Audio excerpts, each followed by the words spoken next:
Yesterday, Microsoft did something that was pretty cool, pretty amazing. Yesterday, Microsoft launched what is now known as Windows 365. Not to be confused with Office 365, but Windows 365 is basically your ability to now build and run a full Windows 10 machine and Windows 11 once it launches completely in the cloud, well, completely in the Microsoft cloud. So imagine having a computer that can be ran anywhere, completely powered by the cloud, to your device, including the iPad. This is my iPad Pro 2021. This is the M11. Imagine having this. This has LTE and all that good stuff, and being able to run a full Windows 10 machine directly on this machine. And not just the iPad, it can be ran from a MacBook. So for instance, your new M1 MacBook Pros and MacBook Airs, a lot of people are trying to use parallels to virtualize a ARM version of Windows on it.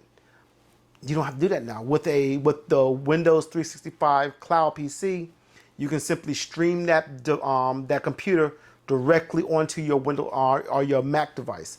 That's awesome. A Chromebook, anything that has basically a browser or the latest Windows RDP remote desktop program can stream your Windows 365 PC. What's up, everyone? It's me, your boy Ceddy, Ceddy Knows Tech, and that's what we're gonna look at in this video. We're gonna look at Windows 365 and the things that it can do, and we're going to look at it from my perspective, which is a developer. I'm a software architect for a major engineering firm here in Central Florida, and we're going to see how I will use Windows 365 as a developer and software architect on devices like my iPad. We're actually going to do a full-blown demo of Windows 365 running completely on the iPad, and you're going to be able to see how smooth and seamless it is, and just how wonderful and why I'm all geeked up about it. But before we get into any of that, you know what time it is. Cue my intro.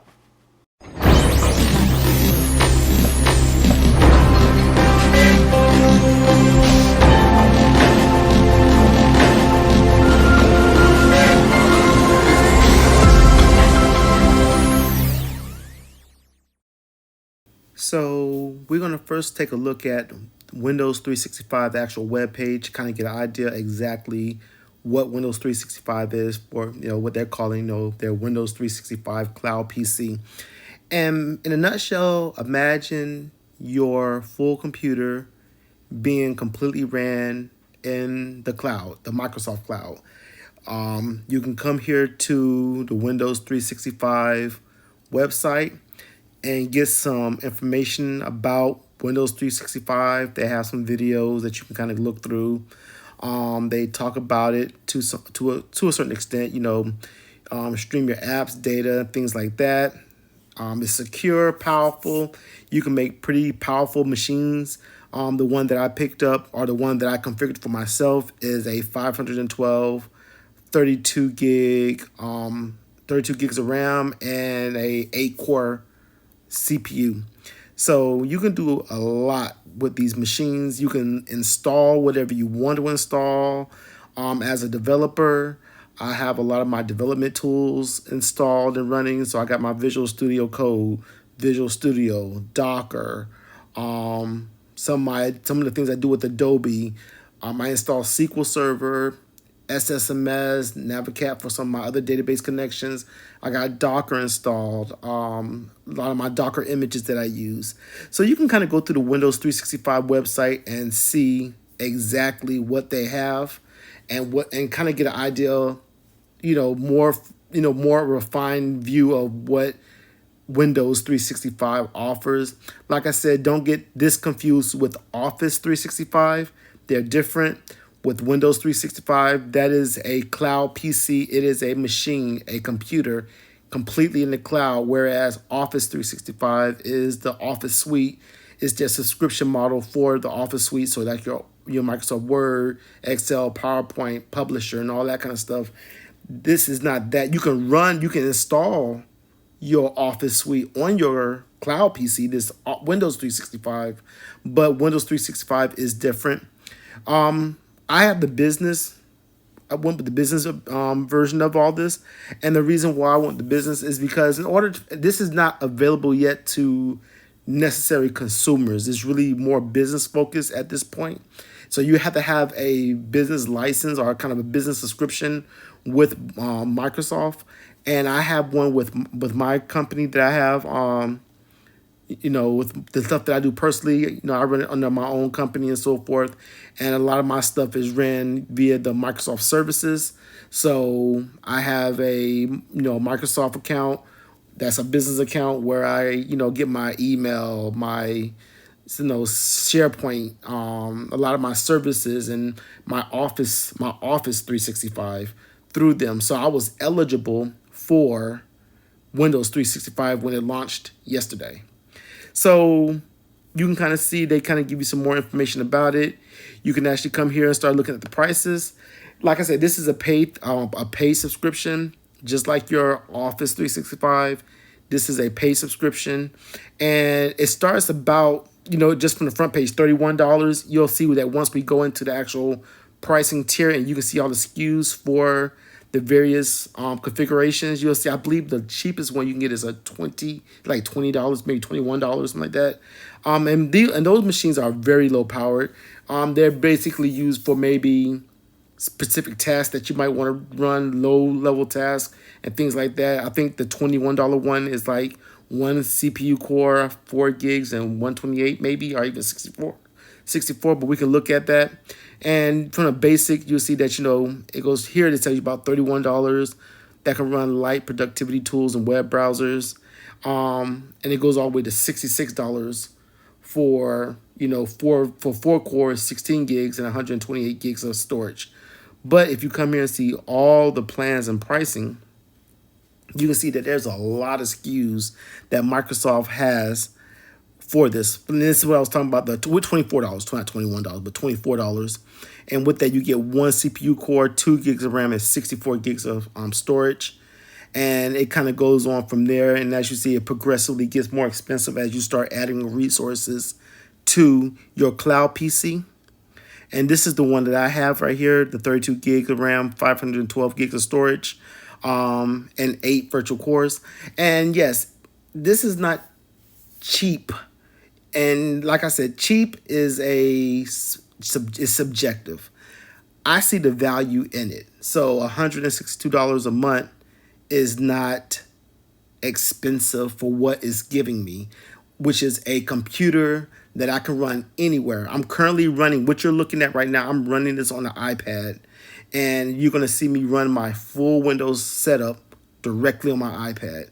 This gives my iPad a lot more functionality that I didn't have, that Apple is not giving me.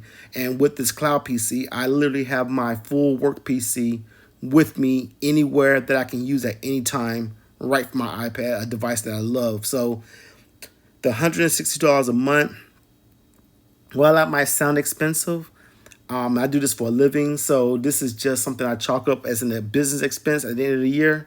And this is not, to me, and like I said, it's subjective, but like I said, it starts about, realistically about $32 a month, depending on what you want, all the way up to $162 a month.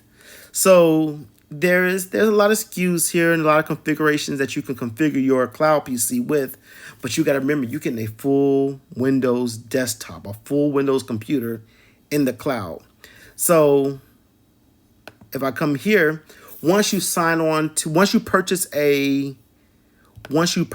account, buy now, it'll take you through the steps of purchasing whichever configuration you want. You'll pay it. Once you pay for it, inside your Microsoft business account, you will have users. In my case, I was the only user because I'm the only one that's on my account. So it asks, who do you want to assign this PC to? I assigned it to myself, and you save it, and you're ready to go. It takes about 30 to 45 minutes to get it initially configured and running for you in the cloud. So I'm guessing on the back end on the Microsoft Cloud is doing some configuring, installing, setting up the cloud PC. It took about 30-45 minutes to go, but once it was ready to go, you get the alert, hey, your PC is ready to run, and then you can either run it directly from the browser, as you can see here, and when you click that, it just opens up a browser, and you can run your cloud PC, or you can actually do it like I do it. You can go out there and you can download the newest, or the latest, I should say, remote desktop application to your device, and they have it out there for Windows, they have it out there for Mac, Android, and iOS, and then this get subscription URL.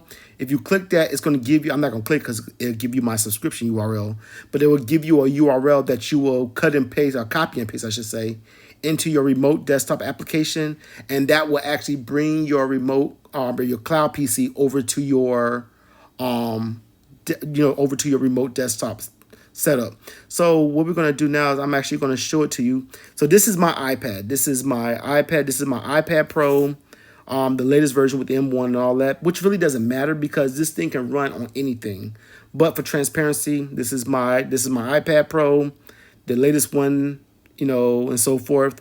And on it, of course, I have the remote desktop. This is the remote desktop application for from Microsoft. So when I click on this, of course, it opens up and everything. And you will actually add it as you have your PCs. Those are PCs that are configured for work I'm doing. And you also have workspaces. And this is where you would copy and paste that URL. You would just simply come here, click this plus sign, say add workspace. It'll come up and it's going to say, your email or work URL. That's where you will copy. That's where you will paste that URL that we looked at earlier. And then it will bring in this icon here, which is your PC, your cloud PC. So let's take a look at this real quick. So if I click on it now, it's going to configure my gateways and do all that. Ask you for your password. Hold on a second if I can remember it. Hold on a second.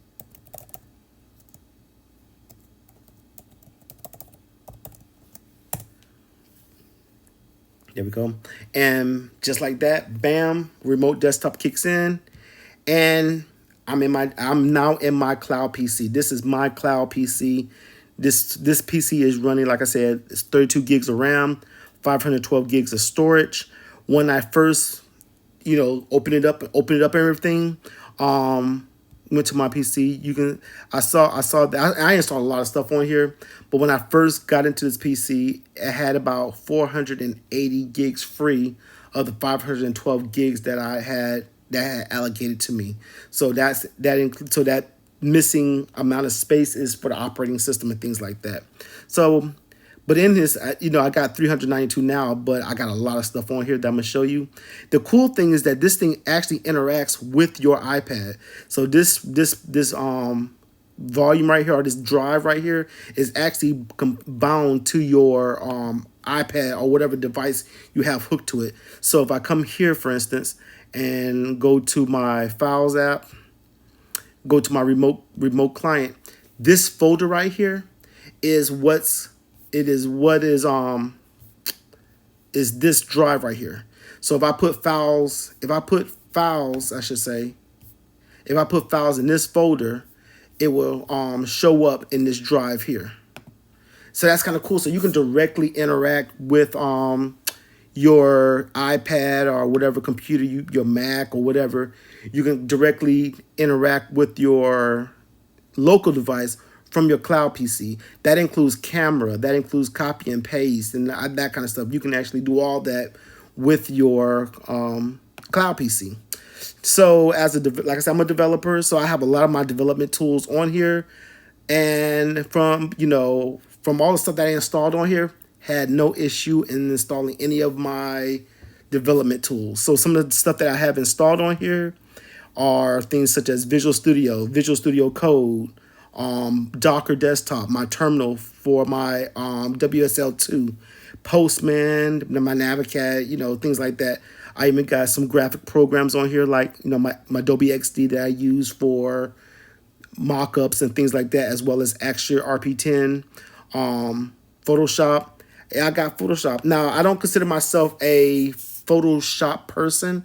I don't make money from graphic design, so I am not gonna speak too much on the how quickly this works with the cloud PC for the stuff that I do, which is basically probably manipulating graphics for like websites, buttons, things like that. And technically, I probably use Illustrator more than I use Photoshop. But the things that I do on Photoshop, everything worked perfectly. Didn't have no slowdowns or anything like that. But from a graphic designer standpoint, I don't have that workflow, so I can't speak intelligently about that. So I will allow somebody who's more into Photoshop do a review on Windows 365 and things like Photoshop. I do know there's GPUs on this because everything runs smooth, but there's not gonna be dedicated GPUs and all that kind of stuff and things that I know that people would need for like Photoshop, video rendering. So that's kind of out of my wheelhouse. So I'm gonna speak strictly from a developer standpoint. And from what I need as a developer with my Photoshop and Illustrator, everything works fine. You saw how fast that kicked up and so forth. Again, this is all on my iPad. So another thing that I use a lot is, like, I have my Affinity stuff. Visual Studio. I use Visual Studio. It kicks right on, no problem. Quick as easy. I haven't brought a lot of my repos yet from there. From my Docker and stuff like, not Docker, I'm sorry. GitHub and Bitbucket and stuff. But like Visual Studio Code comes right up. Nothing is slow on this thing. This thing is fast. You can see it's fluid. It's almost like I'm sitting in front of my computer. I use WSL2 a lot because I'm a Linux developer in Windows, and like I do a lot of stuff in Linux and Mac. So when I'm dealing with Windows, I tend to develop in these environments that's terminal based. I spend a lot of time in the terminal, and thus, why I like this. So, you can run all your Linux commands, things like that. I got Docker fully running, so Docker Hub is definitely on here. So I do things like, if I say Docker info, you get my Docker info. If I do things like Docker images, for instance, you see, I'm working on a project right now with Kafka and Nginx and things like that, and Apache. So you can see a lot of the images images that I brought in that I'll be using in my Docker Compose files and Docker files that I'm creating. Everything just works pretty good. I have had zero problems from a development standpoint on this cloud PC. So things like WSL2 works great. Node, I use NVM for Node. If I can type today. Jesus. So, I got Node in, NPM. My typing is terrible today. NPM works. So, like I said, I use NVM on here. So what I usually do is I have the latest version with all the bells and whistles that's currently out on Node.js. And then I also have the LTS running, so I can switch in between them and so forth. Whenever I'm working like in an Angular program, I tend to use the LTS version of Node to do all my Angular stuff. And if I'm just experimenting with some stuff, then I use the latest version, which is 16.6 right now, from when I ran it through NVM and so forth. So all that stuff works great. No problems. Like I said, I installed SQL Server. So I can actually run full-blown SQL Server. As you see, everything is running just like it will on my regular computer. So if I go out here and connect and so forth, I'm able to connect. No problems again. I got my thing like my Azure Data Studio, Postman, things like that. Like I said, it's Visual Studio, Adobe XD, Illustrator. Like, for instance, if I run Illustrator, I tend to use Illustrator more than I use Photoshop because I like, creating buttons and things like that, and little images that I might use here and there. But everything works as expected. I have not had any problems running, any of the tools that I use every day on my, in my Windows environment on this iPad. And it works. It works. My whole development platform is now running in the cloud, and I can run it anywhere, and I'm running it currently from my iPad. So from a developer standpoint, I haven't run into any issues yet that has made me go, maybe this won't work with the Windows 365 cloud PC. And I didn't expect I expected it to work this way. Because Microsoft is actually marketing this. They, when you look at the website, some of their higher end cloud PCs, they say this is meant for like developers, people who's doing a lot more work and require these extra resources. So I was able to do a lot with this particular machine. The other cool thing is that this is actually touchpad. It's actually touch enabled. So I go to something like this, go to Engadget, for instance. I go to Engadget and I can actually touch the screen. I'm actually touching the screen now and scroll and so forth. So it's touch enabled. So I'm actually able to interact with my cloud PC with touch. That is awesome. That is, to me, that's crazy that I have a PC in the cloud, a high-end PC in the cloud for, in this case, $162 a month. I have this awesome PC that's in the cloud, that's fully touch enabled. It interacts with my the local resource that I have, like my camera and so forth. Like if I have Teams on here, if I run Teams and take a Teams call or meeting and want to do face-to-face conferencing, it actually interacts with my local camera here on my iPad, so you can see me, and it's almost like if I was sitting in front of just a regular computer and doing regular work. I could copy and paste, exchange files with my cloud PC. And the cool thing is, if I was to shut this down or, kind of log out of it, go to another PC, that whole state of the machine just travels with me to the new location I'm at. So I literally have my full Windows development PC completely in the cloud. I have everything with me. Like I said, all my development tools. There's no compromise here. I'm not cutting out, I'm not going to install this because it can't handle it. I'm installing everything. I threw everything at this, has zero issues. I got Docker installed. I got Ubuntu 20.04. I got SQL Server, the full-blown SQL Server. I got like all my Docker images, and I can run all my Compose files and all that kind of stuff. I have both my Visual Studio and my Visual Studio Code. I got Chrome OS on here as well. So, I can run Edge, I can run Chrome, and it runs flawlessly. So if I could like to Engadget again, boom. And it's like I said, it's all touch enabled. This is running seamlessly. It all runs fluidly. Well, not fluidly, that's not even a word. It all runs fluid and smooth. Everything is nice and smooth. I love what Microsoft has done with this platform. I believe it's going to be game changer. I think once this thing kicks up and they actually maybe lower the price for the, consumers, and get into the hand of, your standard consumer who don't have business licenses with Microsoft. I think this is going to change the game, because now you do not have to purchase, expensive equipment. You can have a Chromebook, you can have an iPad. Well, the iPad is expensive, but you can have other devices and use them for more than one thing. Like I can now use my iPad for my iPad stuff, and I can use my my cloud PC to do all my cloud stuff. And I'm just taking one device. My iPad has LTE. It's the newest version with M1, so it has the 5G installed on it, so I can actually run 5G things. Not 5G things, but I get the 5G network. And talk about that, this is nothing that's going to trip y'all out. Check this out. So I go out here, go to speed test. So, I got the connection that I'm using to connect onto my cloud PC. But once I'm in the cloud PC, I'm using the network and the bandwidth and everything that's in the Microsoft cloud. And we have access to gigabit connections, like gigabits. So, I'm getting like 2 gigabits. Earlier today, I was getting about 3 gigabits, 2.5 gigabits. And right now, that's my download speed.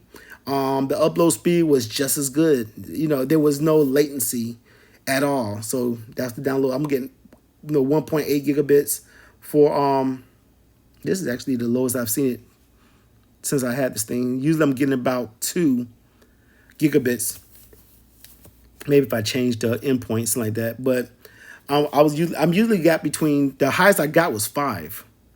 The lowest I got was this one. This is actually the lowest I got, 1.4 gigabit up and 1.8 gigabits down. So you're getting great speeds from the network here. Everything works awesome. I love what Microsoft has done here. And, this is kind of cool. This is not kind of cool. This is really cool. I think this is going to be revolutionary. I see a lot of use cases for how this is going to replace a lot of, machines, physical machines and so forth, and change the way that remote work is done. So, kudos to Microsoft. This is awesome. So far, with my early review and kind of my early work with this, everything's fast, everything's fluid. As a developer, I'm able to do everything I need to do on this cloud PC. Microsoft, I give you a 10 out of 10 so far with this. Awesome work. So now that we've taken a look at Windows 365 on my iPad Pro, this opens up a whole new level of things that you can now do for those who need their PCs on the go. You can be anywhere now, anywhere, and you don't have to carry around big, bulky machines. Like my work laptop is a nice machine. I love it to death, but it's a huge laptop. It's a 17-inch laptop. This thing weighs almost like 8-9 pounds. It's huge. I don't like carrying it with me, but now with Windows 365, I can just carry my iPad or maybe my MacBook Air, and I will have not just my MacBook and my Apple environment, but I have a fully evolved Windows my Windows developer machine. There's no compromise. I don't have to compromise saying, okay, I got to carry all this stuff because I don't know which environment I might need. I can take my iPad, have everything that I need. I can take my MacBook, have everything that I need. So, what Microsoft has done is change the game. Look at it this way. Imagine you work for a company and John Doe joins the company and the company has to issue computers to all these new employees. Before, they would have to get purchasing, secure the dollars to purchase the new laptop, get it purchased, get it provisioned, get it, credentialed, and all that stuff that you got to do to get a computer out to an employee. That's no longer needed. They can literally probably give somebody a Raspberry Pi, or more realistic, that's more realistically like a Chromebook, or maybe a very light, cheap desktop PC. And the only thing they need to install on it is literally a browser, or more realistically, the latest Windows RDP program. That's it. Because their PC can be completely provisioned in the cloud, come directly to you, and then you can set different PC types for different workers, for your developers and architects like me. Hey, he's an architect, give him this kind of PC. Or this person is in, graphic design, give them this kind of PC, this kind of cloud PC. Or this person is into, more clerical work and they need another set of applications, give them this kind of cloud PC. And it's all in the cloud. It's all in the cloud. All you need is an internet connection. That's it. Done. That changes the game when it comes to that. Once again, people like me who wants to carry around just maybe one device and have access to everything. This cloud PC is now giving that to me. It's giving me that ability to have my full-blown development environment with me at all times because I'm not literally carrying it with me. It's all in the Microsoft cloud and I can just stream it down to my device, whatever that would be. In my case, a lot of times it's my iPad because I carry my iPad a lot with me. So I can just stream it directly to my iPad and I'm working again. I'm working and there's no compromise, no jaggy connection issues. It was very fluid. I was working at, I had to go to one of the coffee shops today and for lunch and so forth. And I just grab my iPad and it's almost like I never left my PC because it pulled right up and I can continue working. To me, that's beautiful. So I'm saying all this awesome stuff about it. You're probably saying, okay, Ceddy, what's the downsides? What's the cons? Of course, with everything, there's a con. So the first con is that what makes it so awesome can be a con also, which is you got to have an internet connection to run this. There's no way to run it without an internet connection, you know, things like that. So you must have an internet connection with, you don't have to have crazy high speeds to do it, but you want a decent connection. You want a decent connection. You definitely want probably a few megabits, you know, that you can have access to from your network connection. So you don't have to have, you know, cable modem speed. LT will be fine. I was on LTE today. 5G will be fine. Things like that. But you definitely want a decent connection to your network, whether it be Verizon, AT&T, a Wi-Fi connection, something like that. So you got to have internet connection to run a cloud PC. Is in the cloud.